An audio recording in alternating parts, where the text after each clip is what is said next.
नमस्कार मैं प्रिय दर्शकों, स्वागत है सभी का टाइम ड्राइव शो में एक बार फिर से, जो है आपका वन स्टॉप डेस्टिनेशन जब बात होती है नई गाड़ियों, सवारियों और उनसे जुड़ी जानकारियों की।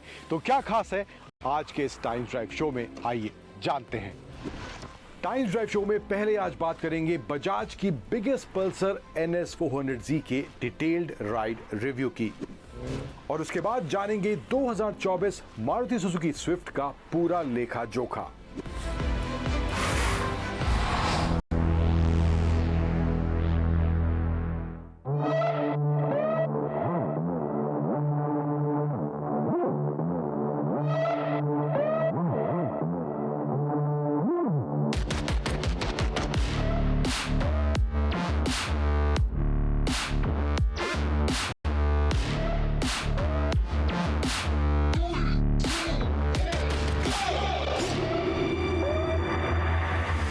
बजाज डोमिनार काफ़ी लंबे समय से इंडियन मार्केट में ऑलरेडी मौजूद है, लेकिन जो नंबर्स पल्सर ब्रांड बजाज के लिए जनरेट करता है, डोमिनार इस नंबर के आसपास भी देखने को नहीं मिलता है अगर इंडियन मार्केट के कंटेक्स्ट में बात करें तो।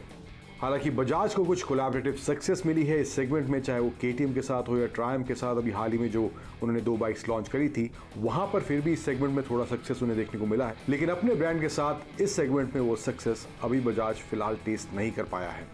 लेकिन अब बजाज जो है ब्रांड पल्सर को इस सेगमेंट में इस्तेमाल करने जा रहा है। नई पल्सर 400Z का लॉन्च हो गया है। क्या बजाज इस बाइक में ऑफर कर रही है, किस तरह का परफॉर्मेंस है, जानेंगे इस वीडियो में। नमस्कार, स्वागत है सभी का टाइम ड्राइव के इस वीडियो में। मैं हूं अंकुर तनेजा और शुरुआत करते हैं इस बिगेस्ट पल्सर एवर के रिव्यू की।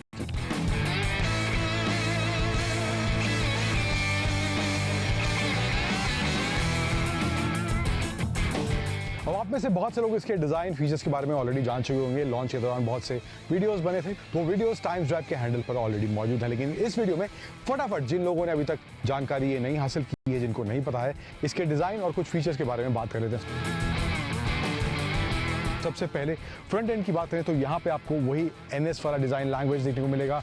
ये DRLs कुछ इस तरह से दिए गए हैं, एंड ये प्रोजेक्टर हेडलैम्प्स यहाँ पे इसमें देखने को आपको मिल जाएंगे। एंड USD गोल्डन फोक्स आपको फ्रंट में देखने को मिलेंगे। ड्यूअल चैनल ABS है। फ्रंट में जो टायर है that is 17 inch 110 section, and rear में जो टायर दिया गया है that is 17 inch 140 section. And rear में भी आप डिस्प्ले देख सकते हैं, ट्रैक्शन कंट्रोल वगैरह यहाँ पे इसमें दिया गया है। And ride by wire technology भी इस पल्सर में बजाज ऑफर कर रही है। इसके अलावा जो है अगर ग्राउंड क्लियरेंस की बात करें तो अराउंड 168 मिलीमीटर की है। सीट हाइट जो है दैट इज 805 मिलीमीटर। फिर फ्यूल टैंक के साइज़ की बात करें तो वो है अराउंड 12 लीटर के आसपास का फ्यूल टैंक इसमें दिया गया है। इसके अलावा डिज़ाइन वगैरह की बात करें, 4 कलर का ऑप्शन है, एक ग्रे है, एक वाइट है, एक रेड है और एक ब्लैक है। ग्राफिक्स में अलग अलग आपको हर कलर के हिसाब से देखने को मिलेंगे। यहाँ पे जो है इसमें आपको नियॉन वाइट, ये सब ब्लैक कॉम्बिनेशन देखने को मिलेगा इन terms of graphics and overall body में जो कलर कॉम्बिनेशन इसमें दिया गया है। इसके अलावा NS 400Z की बड़ी सी बैजिंग है, LED tail lights with LED turn indicators. And also features की तरफ आए तो यहाँ पे इसका ये मल्टी इंफो डिस्प्ले इसमें दिया गया है। यहाँ पे एक अलग स्क्रीन दिया गया है जिसमें आपको सेटिंग्स में जाना पड़ेगा। मैं वहाँ पे सेटिंग में जाऊँगा तो वहाँ पे जाके आप इसके मोड चेंज कर सकते हैं। ब्लूटूथ कनेक्टिविटी का ऑप्शन है, टर्न बाय टर्न नेविगेशन का ऑप्शन भी दिया गया है, एंड यहाँ पे इसमें USB-A चार्जिंग पोर्ट भी दिया गया है। हैंडल बार जो है ट्यूबुलर फ्रेम है, एंड इसमें लेफ्ट साइड में कंट्रोल्स दिए गए हैं इंस्ट्रूमेंट क्लस्टर कंट्रोल करने के, एंड राइट साइड में hazard light, engine kill switch, ignition, ये सब ऑप्शन आपको यहाँ पे इसके राइट साइड में हैंडल बार की तरफ देखने को मिल जाएगा। एंड रियर में सस्पेंशन दिया गया है, इसे मोनोशॉक देखने को मिल रहा है जो कि 6 स्टेप एडजस्टेबल इसमें दिया गया है। फ्रेम वगैरह जो है वो डोमिनार का ही है, बट व्हील बेस के मामले में डोमिनार से अगर उसको कंपेयर करें तो वहाँ पे थोड़ा व्हील बेस कम देखने को मिलता है, बट अदरवाइज प्लेटफॉर्म वगैरह सब कुछ सेम है। डिज़ाइन NS वाला ऑफ कोर्स यहाँ देखने को मिल रहा है, एंड पल्सर की इसमें ब्रांडिंग है। अब इसके अलावा एग्जॉस्ट नोट साउंड कैसा करता है वो भी आपको मैं सुनाता हूँ।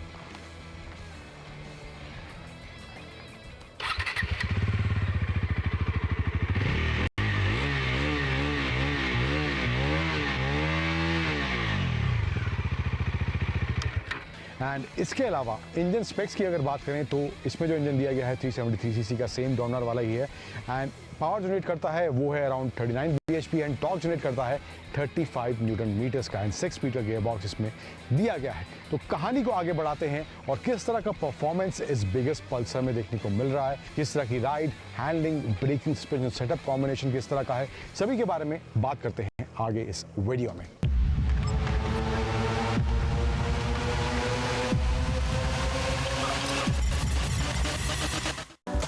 सबसे पहले जो top and performance Bajaj claim कर रही थी कि डोमिनार से थोड़ा इसका बेटर है, डोमिनार में थोड़ा लो एंड और मिड आपको थोड़ा ज़्यादा देखने को मिलेगा, लेकिन टॉप एंड इस पल्सर 400Z में आपको बेटर देखने को मिलेगा। सो दैट इज़ राइट, वो टॉप एंड परफॉर्मेंस इसका वाकई में अच्छा है एंड शुरुआत से ही बाइक जो है पंची फील होती है। वो शुरुआत का परफॉर्मेंस वो थ्रिल ज़रूर ऐड आपकी राइड में करने वाला है, जो मुझे इस बाइक को चलाने के बाद महसूस हुआ। एंड इस बाइक का जो परफॉर्मेंस है या कहें कि जो पावर बैंड है वो KTM और ट्रायम्फ जैसी बाइक्स हैं उनके बीच में एकदम फिट बैठता है, क्योंकि KTM जो है बहुत ज़्यादा अग्रेसिव है, ट्रायम्फ थोड़ी बहुत अग्रेसिव है but not as aggressive as KTM।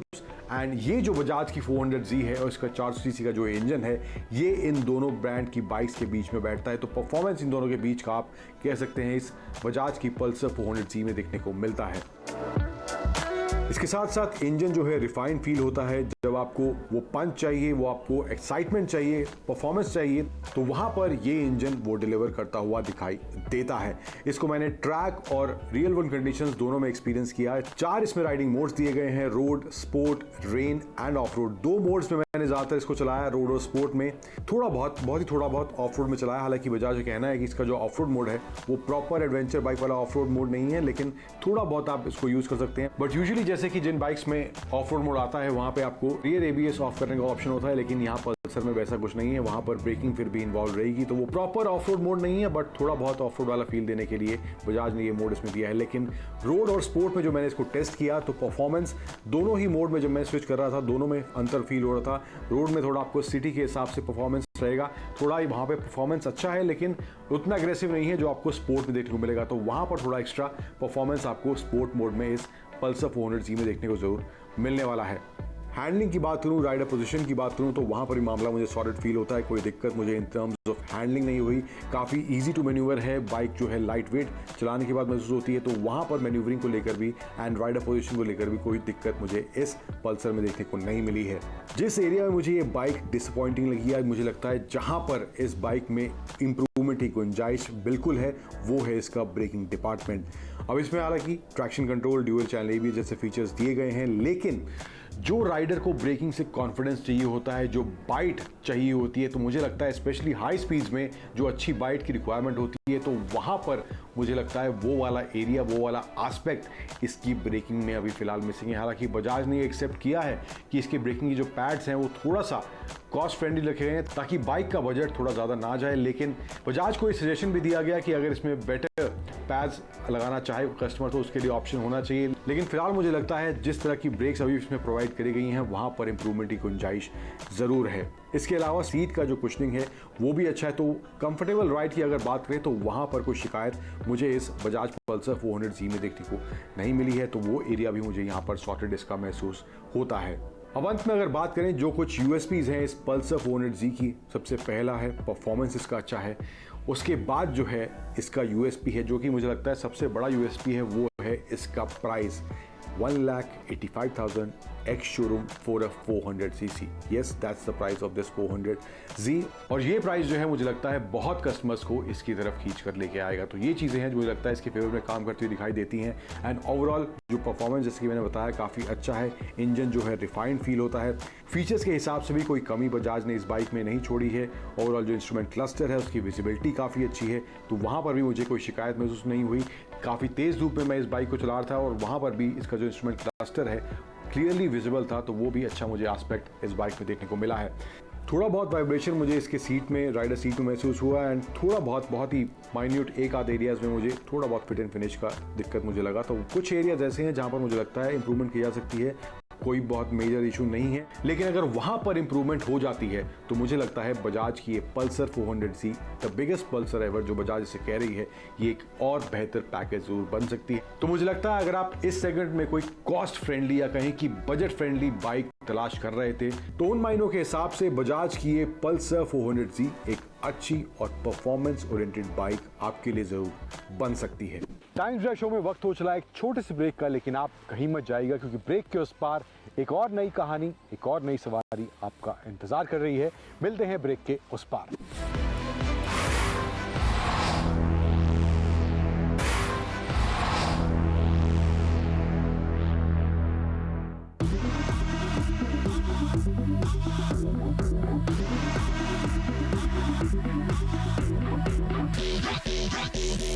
Well ये नई मारुति सुजुकी स्विफ्ट 2024 के लिए ये पर्टिकुलर वर्जन है चौथा जनरेशन इस गाड़ी का, और ये गाड़ी पिछले 19 साल से बेस्ट सेलिंग हैचबैक ही रह चुकी है भारतीय बाजार में। लेकिन इस वक्त इसका जो कंपटीशन है वो हैचबैक से तो है ही, लेकिन साथ साथ ही कॉम्पैक्ट एसयूवी से भी है। जी हाँ, जो ये गाड़ी है ZXi और ZXi प्लस वर्जन में खासतौर पर ऑटोमेटिक के साथ 9 लाख से ऊपर की बिकती है। एक्स शोरूम यानी कि ऑन रोड करीब करीब आपको 10 लाख की पड़ेगी, और इसमें आपको सब कुछ मिलता है। 6 बैग्स बेस वर्जन से मिल जाते हैं, साथ ही साथ क्रूज कंट्रोल मिलता है इस वर्जन में ZXi प्लस में। और इस सेम प्राइस पर आप अगर गाड़ी देखते हैं तो आपको कॉम्पैक्ट एसयूवीज का मिड या लोअर एंड वर्जन मिल सकता है।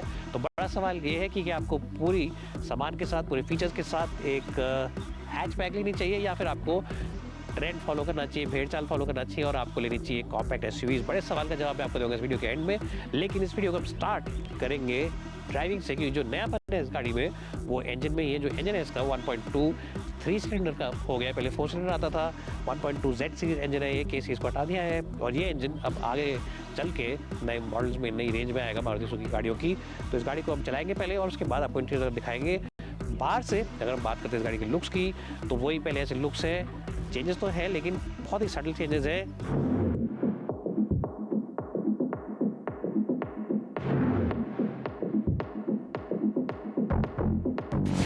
तो मैं चला रहा हूँ अब मारुति सुजुकी की स्विफ्ट, और इस गाड़ी के अंदर जो सबसे बड़ा बदलाव है, सबसे बड़ा जो चेंज है वो इंजन का ही है। 1.2 3 सिलेंडर अब आता है, 4 सिलेंडर आता था के सीरीज, इसका नाम है Z सीरीज। Z सीरीज में नाम क्यों रखा? क्योंकि ये लोग कहते हैं Z लास्ट लेटर है, अल्टीमेट लेटर है अल्फाबेट्स पे, तो ये भी इंजन अल्टीमेट है in terms of refinement, in terms of economy as well as outright performance. अब अगर हम आउटराइट परफॉर्मेंस की बात करते हैं तो इस इंजन में आपको मिलते हैं करीब करीब 7 bhp लेस, 81 bhp का इंजन है।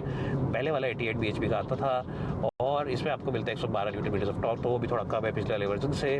लेकिन अगर आप शहर में गाड़ी चलाते हैं तो आपको ऐसा कोई मेजर डिफरेंस नहीं पता चलेगा, कोई मेजर आपको इशू नहीं लगेगा इन terms of the outright performance. हाँ, अगर आप हाईवे पर गाड़ी को लेकर निकलते हैं और हाईवे पर आप पूरे परिवार के साथ बैठे और थोड़ा लगेज वगैरह भी रखा है, तो आपको कभी कभी लगेगा कि हाँ काश 5-6 bhp पर ज़्यादा होते तो ओवरटेकिंग वगैरह के लिए या पहाड़ी रास्ते पे चलाते वक्त, तो आपको गियर नीचे करना पड़ेगा थोड़ा सा। लेकिन गियर नीचे करने में कोई दिक्कत नहीं है, क्योंकि अगर आप पैडल चूज़ करते हैं तो गियर बॉक्स बहुत ही अच्छा है, पहले की तरह ही बेहतरीन गियर बॉक्स है, स्मूथ है, एफिशिएंट है, थ्रोज बड़े शॉर्ट है, और क्लच एक्शन भी हल्का है। और अगर आप चूज़ करते हैं AMT, तो आपको AMT में वही पुराना हेड नॉट ऐसे मिलेगा, जब गैर चलते हैं हल्का सा झटका लगता है, धीरे धीरे गैर चेंज होते हैं, तो वो आपको एक AMT के साथ मिलता ही है, तो आपको रहना पड़ेगा उसके साथ ही। AMT टेक्नोलॉजी हालांकि मारुति सुजुकी पिछले 10 सालों से बेच रही है, लेकिन एक लिमिट होती है परफॉर्मेंस की भी, तो इन लिमिट हम उसको रीच कर चुके हैं AMT टेक्नोलॉजी के साथ। इससे ज़्यादा इंप्रूवमेंट करना मुश्किल है AMT टेक के साथ, तो वो एक बात है। फ्यूल एफिशिएंसी गाड़ी की बहुत ही बेहतरीन है, 25 की इकॉनमी देती है, और यहाँ पर सुबह से जब गाड़ी चला रहे हैं तो 20 की माइलेज हमें दिखा रही है लाइव, तो इतनी ज़रूर दे रही होगी ये। साथ ही साथ अगर बात करते हैं रिफाइनमेंट की, तो देखिए जी, जब गाड़ी को स्टार्ट करते हैं, जब गाड़ी ठंडी होती है, थोड़ा सा आपको लगेगा कि हाँ जो 3 सिलेंडर का टिपिकल एक क्लैटर होता है वो आएगा इसके अंदर। लेकिन जब ये गर्म हो जाती है 2-3 मिनट के बाद, और जब इसको आप चलाते हैं तो इतना कोई दिक्कत वाली बात नहीं है। Refinement is good. हाँ, अगर आप इसको रैप करते हैं 3.5-4 RPM के ऊपर लेके जाते हैं, जो आमतौर पे लोग लेके नहीं जाते हैं, लेकिन अगर आप ले जाते हैं उस लेवल पर, तो आपको डेफिनेटली लगेगा कि हाँ थोड़ा सा नॉइजी है कंपेयर टू द 1.2 के series, one of the best engine in terms of pure refinement, तो वो इस गाड़ी में मिसिंग है। अल्टीमेट रिफाइनमेंट के मामले में 19-20 का ही फर्क है, लेकिन ये 19 है और वो 20 था। लेकिन हाँ, अगर शहर में चलाते हैं 2.5-3 RPM तक रखते हैं आप गाड़ी को, तो ऐसा कोई मेजर इशू आपको नहीं आने वाला है। उसके अलावा मुझे ऐसा लगता है कि चैसी बहुत बढ़िया है, स्टीयरिंग व्हील शार्प है इसका, और शार्प का मतलब ये कि हल्के से इनपुट से भी ये गाड़ी डायरेक्शन एकदम चेंज कर देती है, तो उस लिहाज से अच्छा है। हल्का ज़रूर है लेकिन एक्यूरेट है और शार्प है। अगर आप पहली जनरेशन की स्विफ्ट रख चुके हैं और उसके बाद आपने दूसरी वाली भी रखी थी, तो उन दोनों का जो स्टीयरिंग व्हील था वो बहुत ही बेहतरीन था। अल्टीमेट ड्राइवर्स कार जिसे कहते हैं, वो पहली जनरेशन तो डेफिनेटली थी और सेकंड वाली भी थोड़ी बहुत थी। उसके बाद जो थर्ड जेन आई उसका स्टीयरिंग बहुत हल्का हो गया और इस वाली का भी हल्का ही है, but it is quite a good steering wheel in terms of responsiveness, तो ऐसी कोई दिक्कत वाली बात आपको नहीं आएगी। हाँ, हल्का ज़रूर है, तो पहाड़ में जो गाड़ी ले आते हैं आप, तो आपको लगेगा कि 5% और होता। टायर्स का ग्रिप लेवल ठीक है, ब्रेकिंग एफिशिएंसी भी ठीक ठाक है और विजिबिलिटी भी ठीक के ओवरऑल, क्योंकि आपको यहाँ पे बड़े शीशे मिल जाते हैं और सामने की विजिबिलिटी ठीक है। बीच का जो है यहाँ पे इंफोटेनमेंट यूनिट बाहर निकल रही है और ये शीशा लगा रखा है, इससे थोड़ा सा विजिबिलिटी में आपको लगेगा कि काश थोड़ी बेटर होती, but it is decent and at par with other cars in this segment as well. Overall, I think I'm quite satisfied with the driving bits. हाँ, 4-5 बीच में और होते तो मज़ा आता, लेकिन आप उसे इग्नोर कर सकते हैं बात को, क्योंकि फ्यूल एफिशिएंसी गाड़ी की बहुत ही आली शान है। Anyways guys, मैं दूंगा इस गाड़ी को अच्छा ड्राइव स्कोर 90 का 100 में से।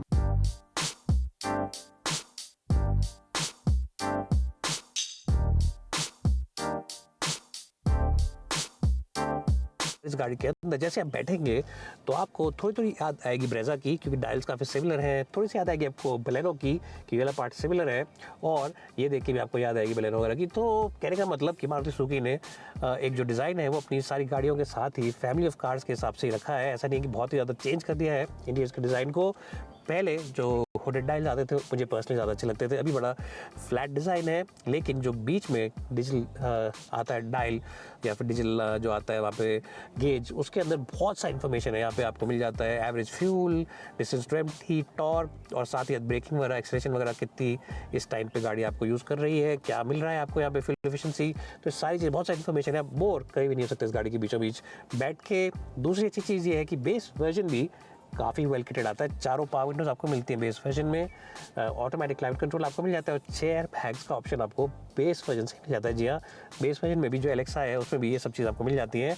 तो even the base is quite well kitted out, लेकिन अगर आपको सब कुछ चाहिए तो आपको टॉप द लाइन ZXi लेना पड़ेगा, ZXi प्लस। इनफैक्ट ZXi में भी क्रूज़ कंट्रोल का ऑप्शन नहीं मिलता है, जो कि आपको ZXi प्लस में मिल जाता है। ऑटोमेटिक हेडलैम्प्स, और साथ ही साथ आपको यहाँ पे कंट्रोल्स मिल जाते हैं या इंफोटेनमेंट, टेलीफोन वगैरह के लिए, और आपको यहाँ पे 12 वोल्ट का charger, USB type C, wireless charging भी मिल जाती है, और ये बड़ा वाला टच स्क्रीन मिल जाता है ZXi और ZXi प्लस में। और साथ ही साथ तो USB टाइप यहाँ मिलते हैं बीच में सीट्स के। प्लास्टिक मेरे हिसाब से पिछली गाड़ी की तरह ही है, कोई बहुत ज़्यादा इंप्रूवमेंट तो नहीं है। सेम ग्रे है, सेम ब्लैक है, और क्वालिटी भी लगभग बराबरी पर ही है। ऐसा नहीं है कि बहुत ज़्यादा मेजर चेंजेस हैं प्लास्टिक क्वालिटी में, तो ठीक ठाक है। स्विफ्ट अपने प्राइस के हिसाब से प्लास्टिक क्वालिटी में ठीक है, ऐसा नहीं है कोई प्लास्टिक बहुत बुरा है। यहाँ पे अगर हम सीट कंफर्ट की बात करें तो सीट कंफर्ट पहली वाली स्विफ्ट का, दूसरी वाली स्विफ्ट का, तीसरी स्विफ्ट का बहुत अच्छा था, और चौथी स्विफ्ट का भी सीट कंफर्ट 10 में से 10 है। अगर आप बात करते हैं ओवरऑल अंडर थाई सपोर्ट की तो बेहतरीन है। अगर आप बात करते हैं लोअर बैक के सपोर्ट की तो बहुत अच्छा है। और ये बोल्स्टर जो लगा रखे हैं 640 फील आपको आती है। अगर आप मोड़ों पे गाड़ी को तेज़ चलाते हैं, थोड़ा बहुत ऐसे मूवमेंट करते हैं, तो ये सीट्स आपको पकड़ के जकड़ के रखती हैं, तो ये भी एक अच्छी बात है लोगों के लिए स्पोर्टी ड्राइव का आनंद लेना चाहते हैं। अगर हम बात करते हैं यूटिलिटी प्लेसेस की तो बड़े दरवाज़ों में डॉबिन्स हैं, और यहाँ पर भी प्लेसेस जहाँ पे आप सेल फोन वगैरह, वॉलेट वगैरह रख सकते हैं। वैसे तो यहाँ पे कप होल्डर है, लेकिन आप ये सब रख सकते हैं यहाँ पे, और बीच में भी एक ट्रे दे रखी है जहाँ पे आप सामान रख सकते हैं। हाँ, लेकिन यहाँ पर अभी भी वो आर्मरेस्ट नहीं दे रखा है, तो अगर आपको आदत है एक बड़ी गाड़ी चलाने की या फिर एक सेगमेंट ऊपर गाड़ी चलाने की, तो आपको आर्मरेस्ट की आदत होगी। क्योंकि तो कभी कभी चलाते हैं आप ऐसे भूल जाएगा, याद करेंगे कि मैं स्विफ्ट में हूँ और आर्मरेस्ट का ऑप्शन अभी मुझे नहीं मिलता है। एनीवेज, कुछ तो इनको छोड़ना था एक्सेसरी वालों के लिए भी, ताकि एक्सेसरी वाले भी कुछ पैसे कमा पाए। बाकी सब गाड़ी में ठीक ठाक है, फीचर्स के लिहाज से ठीक है, टच स्क्रीन चलाने में ठीक ठाक है, इंफोटेनमेंट यूनिट अच्छी है, म्यूजिक सिस्टम भी ठीक ठाक है। बहुत आलीशान तो नहीं है sound quality, but it's okay. और ये जो टच स्क्रीन है थोड़ा कंफ्यूजिंग है इनिशियल यूज़ के लिए, बहुत सारे इसमें तामझाम दे रखा है, लेकिन आप और मैं जानते हैं कि आजकल लोग फिर यहाँ पे प्लग करते हैं अपने USB को और चलाते हैं एप्पल कारप्ले और एंड्रॉइड ऑटो, जो इस गाड़ी में आपको मिलता है। एनीवेज, मैं दूंगा स्विफ्ट के इंटीरियर्स को और फ्रंट एंड को एक रिस्पेक्टेबल स्कोर 9 का 10 में से। अब चलते हैं पीछे और देखते हैं पीछे की सीट्स में कितना स्पेस और कितना दम।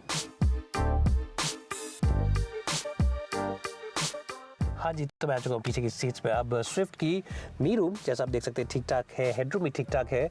मेरी जो हाइट है वो है 5 फुट 10 इंच, और ये सीट मैंने अपनी ही हाइट के ड्राइवर के लिए एडजस्ट कर रखी है, तो स्पेस के मामले में ऐसे कोई मेजर इशू नहीं आएगी। सीट भी थोड़ी उठा रखी है, तो वहाँ पे मैं अपने पैर वगैरह फैला सकता हूँ। यहाँ पे टाइप C USB के 2 आपको पॉइंट्स मिल जाते हैं, और फाइनली मारुति सुजुकी ने यहाँ पे AC वेंट सब दे दिए हैं, तो इससे आप यहाँ पे ये बहुत ज़्यादा तेज़ हवा तो नहीं फेंकते हैं, लेकिन हाँ ये है कि थोड़ी बहुत हवा आ जाती है तो आपके घुटने ज़रूर ठंडे हो जाएंगे, क्योंकि यहाँ से हवा यहीं तक आती है, मुंह तक नहीं आती है। But even then something is better than nothing, I think Maruti is done a good job by offering you this. इस वाली साइड पे आपको पॉकेट नहीं मिलती है ZXi प्लस में भी। इस साइड पर एक छोटी सी पॉकेट मिल जाती है फाइल्स वगैरह के लिए। शीशे ठीक ठाक है साइज़ में, और यहाँ पे जो पहले एक वो काला सा एक पैनल होता था, क्योंकि बाहर इन्होंने हैंडल दे रखा था खोलने के लिए, वो पैनल अब मिसिंग है और उसकी जगह शीशा लगा दिया हमने क्वार्टर ग्लास। तो आपको थोड़ा सा खुलापन लगता है इस कैबिन के अंदर, क्योंकि लेकिन रेजिंग है वेस्ट लाइन, बाहर से जो वेस्ट लाइन है इसके ऊपर को जा रही है, तो शीशा बहुत ज़्यादा बड़ा नहीं है, लेकिन आप पहले के मुकाबले आपको लगेगा कैबिन थोड़ा खुला है, but it is still not perfect. 6 airbags का ऑप्शन तो आ चुका है, लेकिन बीच में अभी भी हेडरेस्ट नहीं दे रखा है। अगर यहाँ पे 3 लोग बैठेंगे तो हेडरेस्ट इनको देना चाहिए था। 3 पॉइंट सीट बेल्ट आ गई है और सारे के सारे पैसेंजर्स के लिए वार्निंग वगैरह आगे सीट बेल्ट आई है कि नहीं। फिर भी क्योंकि इंप्रूवमेंट्स करे इन्होंने, तो इनको देंगे एक रिस्पेक्टेबल स्कोर 8 का 10 में से। अब देखते हैं बूट और उसके बाद देते हैं आपको एक वर्डिक्ट। जल्दी से बात करते हैं बूट की डिक्की की। इन terms of the shape and the size बराबरी पर ये पिछली गाड़ी से कोई ज़्यादा मेजर फ़र्क नहीं है। यहाँ पे लोडिंग सेल भी पहले की तरह ही है, तो यहाँ पर हम कह सकते हैं कि कोई मेजर इंप्रूवमेंट नहीं किया है। 2 बड़े बैग और एक छोटा बैग भी आप डाल सकते हैं इसमें। पार्सल ट्रे वगैरह आपको मिलती है, और ऑफ कोर्स ये क्योंकि छोटी गाड़ी है तो अपने हिसाब से बूट इसका ठीक ठाक है। मैं दूंगा बूट को एक रिस्पेक्टेबल स्कोर 8 का 10 में से, considering the shape and the size of this car. तो मेरा क्या वर्डिक्ट है इस गाड़ी के साथ? इस गाड़ी के अंदर आपको अच्छा स्पेस मिल जाता है, इस गाड़ी के अंदर आपको एक पेपी इंजन मिल जाता है जो कि फ्यूल एफिशिएंसी और रिफाइनमेंट भी काफ़ी अच्छा है, और साथ ही साथ इस गाड़ी का जो ओवरऑल प्राइस टैग है वो भी जस्टिफाइड है, क्योंकि फीचर्स वगैरह इसमें काफ़ी अच्छे मिल जाते हैं। बेस वर्जन से आपको अच्छे एयरबैग मिल जाते हैं। अगर आप एक गाड़ी चाहते हैं जो कि आपको 90% शहर में चलानी है और 10% आपको हाईवे पर लेके जाना है, तो स्विफ्ट अभी भी एक बहुत अच्छा ऑप्शन है। इसके कंट्रोल्स हल्के हैं, इसकी डायमेंशन छोटी है, और ये गाड़ी आराम से आप पार्किंग में डाल सकते हैं without any issues. Compact SUVs का भले ही ज़माना चल रहा हो, लेकिन स्विफ्ट का तोड़ अभी भी किसी के पास नहीं है। This is just any other premium hatchback, it is the Maruti Suzuki Swift, and a Swift really is a Swift. इस गाड़ी को जब चलाएंगे आपका दिल खुश हो जाएगा। तो आज के इस टाइम्स ड्राइव शो में बस इतना ही। वक्त हो चला एक बार आपसे फिर से विदा लेने का, लेकिन आज के शो में दिखाई गई कहानियों से जुड़े आपके कुछ सवाल या सुझाव हैं तो आप हमें टाइम्स ड्राइव के सोशल मीडिया हैंडल्स पर वो सब भेज सकते हैं। एंड हमेशा की तरह always wear your seat belt while driving, always wear your helmet while riding, drive safe, ride safe. Thank you for joining and stay tuned to ET Now Swadesh।